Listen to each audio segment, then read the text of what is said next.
Hi, I'm Jeremy Bentley. For the pre-cal project, I titled Life Sucks, and this is I'm Matson. I'm a freelance modeler and sculptor. okay. So I have a few questions for you about your career. So what are the various jobs available in this field? There's actually a pretty good range. I mean, you have your typical ones in the film industry and the games industry, but there are also places where you can use modeling in like architecture and medical modeling, and the advertising industry is a really big place to use modeling. So any field that needs visualizations can pretty much use modeling. All right, and so what types of training do companies offer to those in this field? A lot of training is more training in their proprietary software. So they kind of expect you to know the basics of modeling or sculpting, but they don't expect you to know how to run their programs when you come in. So if they have a special program for doing hair or something, they're more than willing to train you on that once you get there. Okay, and so in what ways is your occupation changing? It's growing definitely as advertising is getting bigger, and then in particular in games, now that this whole VR craze has taken off, they're looking for people who have experience in virtual reality and augmented reality to start building environments for those sorts of games. Okay, and so what are what's the employment outlook in your career field, and how much demand is there for people in the career? I think there's definitely a good demand for them. Unfortunately, since it's kind of an industry of passion, there's also a good supply of people who want to do it. So it doesn't mean just because there's a high demand that you're going to get an easy job. You still have to develop your skills. But like I said, with VR exploding and advertising being such a lucrative industry, demand is definitely increasing. Okay, and so how quickly is the field growing? Oh man, well, I'm not sure as far as like percentages go, but you can see places like Austin growing and new game studios popping up all over the place, little indie game studios even just being run out of people's houses, and it seems like every major film franchise wants to add a game onto their franchise names list to add to their profits. So it's growing pretty darn well, at least in America, and I know that in places like Europe and New Zealand, it's also growing quite well. Okay, and so what are the growth areas of this field? Um, Unfortunately, not really in developing nations, but in developed nations, the growth areas are definitely, like I said, advertising. That is a big place where freelancers like myself and even companies will contract out to make money for, because advertising is just huge right now with all the different mediums online that they can use to put their product out there. They want modelers and sculptors and texturing artists to work to make good advertisements for them. Okay, and so can you estimate future job openings? Like numbers? Up to you. Numbers are hard because we're such a technology dependent industry. Like, for example, VR is just came out. It just exploded. People knew it was a thing, but it wasn't really driving employment up until just a few years ago. And now, even companies like DreamWorks, is a film company, and you wouldn't think they'd be into virtual reality, they're hiring people for that. So it's very strange. So I guess the best way to put it is there's definite growth, but it's kind of sporadic as new technologies pop up and not so much disappear, more just pop up. Okay. And so what parts of the country offer like the best opportunities for this field? California. Oh, great. California. But in addition to California, there's Vancouver is a big one, and just kind of Canada in general. There's also Austin is growing. It's got some pretty major game studios in there. Dallas is doing pretty well. In Europe, you've got France has some big studios, and as well as Sweden and Finland. And strangely enough, New Zealand has a pretty good film hub in its tiny little borders. Oh. What are the film opportunities in this career, like in, say, Texas? Texas is definitely good right now. They call us like the new Silicon Valley or whatever, especially Austin. Austin would definitely be the big area, but Dallas is growing. There's companies like Gearbox that are around here. It's just taken a little bit to kick off, and I don't think that property prices are quite as low as they would have hoped. Unfortunately, while they may be cheaper than California, places like Austin are so expensive to live, but they're moving over here as other technology-based industries are. Blizzard just opened an office in somewhere in Austin, and while it's nowhere near as big as their one in Emeryville, California, it's getting much bigger. Okay, and so what is the typical entry level salary in this field? Entry level salary for modeling and texturing is probably in the 40 to 60 range, depending on where you go. If you go to an indie studio, you're probably looking at the 40s, and if you go to a major studio, probably closer to 60. That's kind of as far as traditional salaries or hourly rates go. A lot of texturing and modeling artists like myself also supplement their salary by doing freelance work, because as a technology-based industry, you can work remotely pretty easily. Okay. So what are the salary ranges for higher levels in the occupation?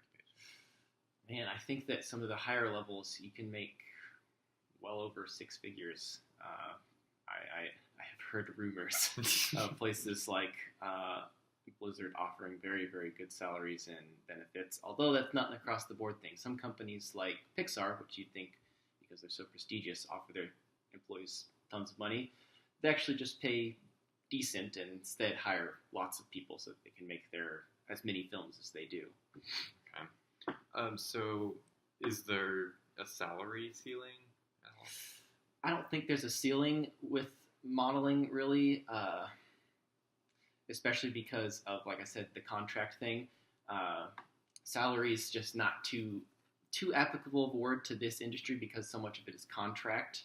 The company is really, really dying to have a specific artist for a specific project. They'll pay them a pretty darn good amount. I know that certain anatomy instructors and stuff have been hired by just about every prestigious company you can think of, and while it wasn't a salary, they paid them a good chunk of money to be kind of like anatomy critiques for their team while they were developing a project. Okay. So aside from such visible compensation as money, fringe benefits, travel, etc., what kinds of mental dividends, such as like job satisfaction, does this career yield?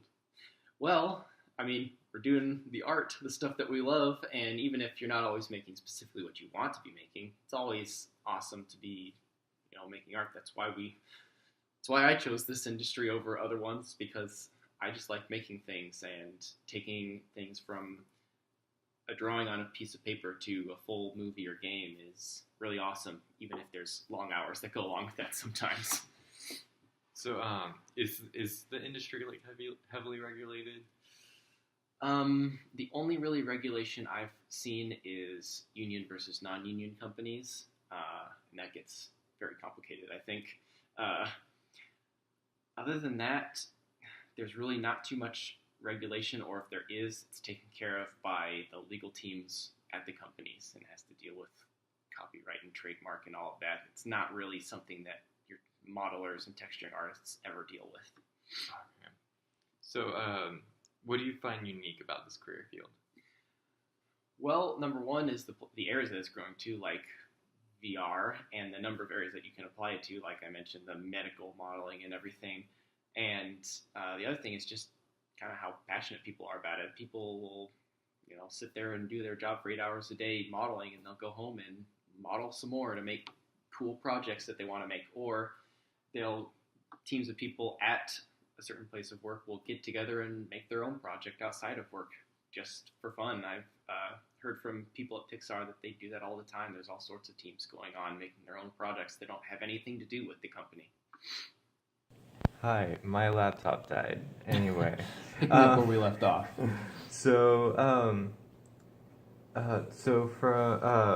from everything you observed, what problems can you cite regarding working in this career? There's the long hours that happen during crunch times for movies or games. There's the fact that things that you made are inevitably going to get cut if the director, producer decides that it just doesn't fit with the story. It hurts, but scenes get cut for movies all the time, and they show up in the deleted scenes. Those are probably the two biggest things: is the hours when the deadline is near, and having your work not actually show up in the film. Just got to get used to it. Okay. What skills or personal characteristics do you feel like contribute most to success? So skills is your basic artistic eye, being able to see appeal and just tell when something is at the level of realism or appeal that you need it to be to fit in with your project. And then the other big one is teamwork. You will, even as a freelancer, the reality is that you're working with other people. Your model or texture that you're making is going to be going on to someone else's project, and you have to be able to collaborate and ask for critique and have people tell you if there's a problem with the thing that you're making that will cause issues down the line. Okay, so what sacrifices have you had to make to be successful in this field, and do you feel that they were worth it? Biggest one is time. Immense amounts of time because I started so late. Lots and lots of hours in my old school's computer lab, just drilling it out, getting good at stuff. And then other sacrifices, I guess, are kind of similar to the last one, is letting go of your work and letting people critique it, because you're never going to see all the problems with it. It's just a reality, so you have to get used to having people critique your work.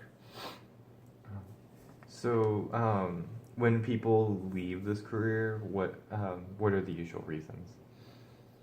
Usual reasons are time. For example, most of the teachers at my old school left the industry because they wanted families, or they wanted to move back to where their family was, because, like I said, there are certain hubs that most of the industry happens in. Those are the two big ones: is time and family. Okay, and so what are the typical entry-level job titles, and how do they work? Entry-level titles would be background modeler or props modeler. People who aren't making the characters, they're making the things that go behind the characters that fill the scenes. Sometimes they just call them modelers, and they call the people who are above them character modelers or senior modelers. The names vary quite a bit, though. Okay. What are the entry level jobs offer, and so what entry level jobs offer the best opportunities for the greatest amount of learning? Honestly, the ones that are working as part of the biggest projects. So the bigger the team you're working with, probably the better experience, because number one, that means that you'll have more people to go to ask questions and get advice, and it just gives you a better scope of how you fit in as a puzzle piece into making the entire game or film or advertisement or whatever. So best experiences would probably be at larger companies, but you can still get that very much at smaller companies. Okay. And so what are the most significant characteristics of this industry? Significant characteristics.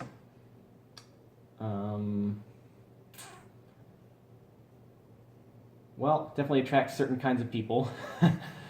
The people might be the most significant characteristic. People who don't mind spending 14 hours a day working on something when it really comes down to it, pulling all-nighters, sleeping in the studio to get things done, and then hanging out and having fun when it's all over.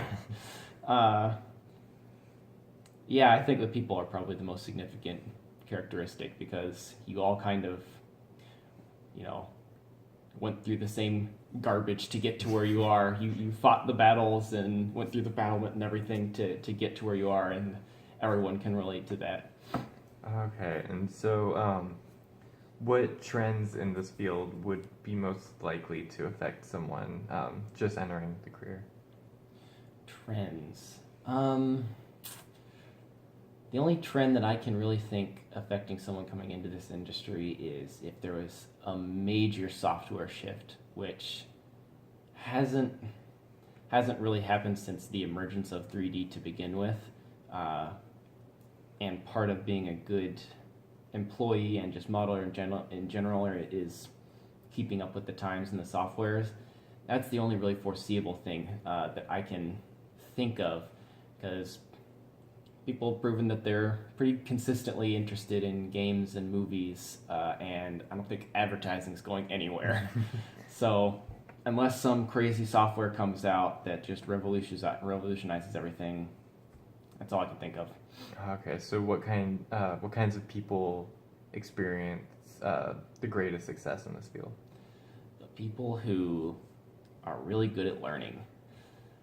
The people who are really good at learning, who are good at seeing what's good, finding out how those people made that thing that's really good, and picking up those skills themselves are the ones who go really far. Not the people who, number one, are arrogant, or who get very, very tunnel visioned into what they're doing. The people who kind of have a broader spectrum and are out looking around for what other people are doing do really well. And so for final question, what is the most important thing that someone planning to enter this career should know? Someone planning to enter this career should know that, number one, this is an industry of specialists. No one does everything. The only people who do everything are people who have been here for decades, and even they have areas that they are better at. So someone who's entering this field should find out what they like. Don't think that you're going to be a modeler, animator, rigger, lighter all at the same time. No one does that, especially not going in. So find the position within this whole field that speaks the most to you and stick with that.